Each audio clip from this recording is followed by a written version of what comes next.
Hi everyone, we are now here at viveEV headquarters for the production facility tour. So shall we step inside and explore how viveEV brings its EV charging solutions to life? So come with me. We store materials into designated areas, pallet racks and the standard racks. So heavy materials like power modules and charging guns are stored on the lower levels, and lighter items like packaging materials are stored on the upper levels to ensure safety. Over here we have our standard racks area. Here the electric components for the EV charger assembly are stored here. Further inside we also have additional standard racks area. All materials are organized based on the warehouse layout standards to ensure efficient and systematic management.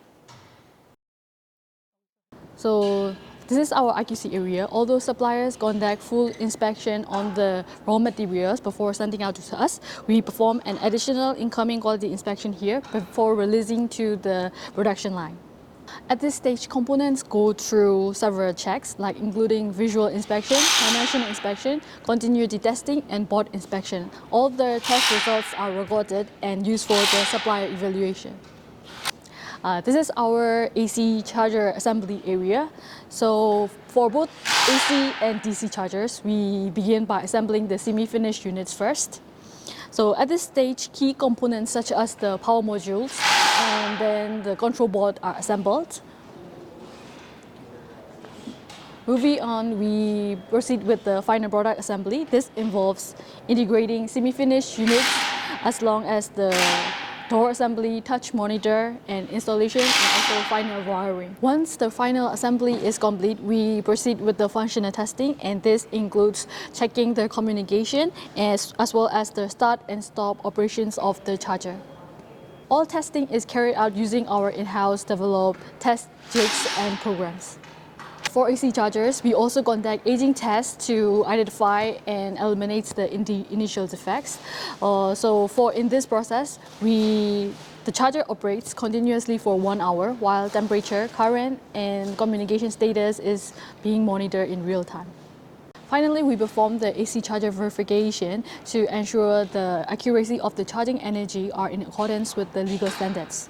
After all testing and verifications are completed, we proceed with the final inspection, and this is to check the visual appearance of the charger and all the overall assembly condition. Once the chargers have passed the final inspection, we proceed with the packaging here, and each unit is carefully packaged with the protective materials, and the product specific labels and serial numbers are also attached. Finally, the completed boxes are placed on the shipping pallets, and just like that, the AC chargers are ready for the shipment. Now we are here at DC charger assembly area. Just like AC chargers, we begin building DC chargers by the semi-finished unit first. This process involves assembling the internal panels up to 4 to 6 blocks depending on the product. Each panel is equipped with key components such as the control board and other electrical parts. Once semi-finished units are ready, we proceed with the final assembly. This step includes integrating the units into the enclosure and followed by the power module assembly, door assembly, and the final wiring. Next, we conduct the functional testing to the completed unit. This verifies the communication and the operation of key components such as the main MC and then the LED indicators, and as well as the start and stop functions of the charger, and all the tests are carried out using our in-house developed test jigs and programs. Finally, DC chargers also go through the verification process, and this is to ensure the accuracy of the charging energy are in accordance with the legal standards. After all the testing and verifications are completed, we proceed with the final inspection to check the visual appearance and the overall assembly condition. Once approved, we proceed with the packaging just like the AC chargers, and the products are ready for the delivery. Through these precise and rigorous processes, viveEV comes to life.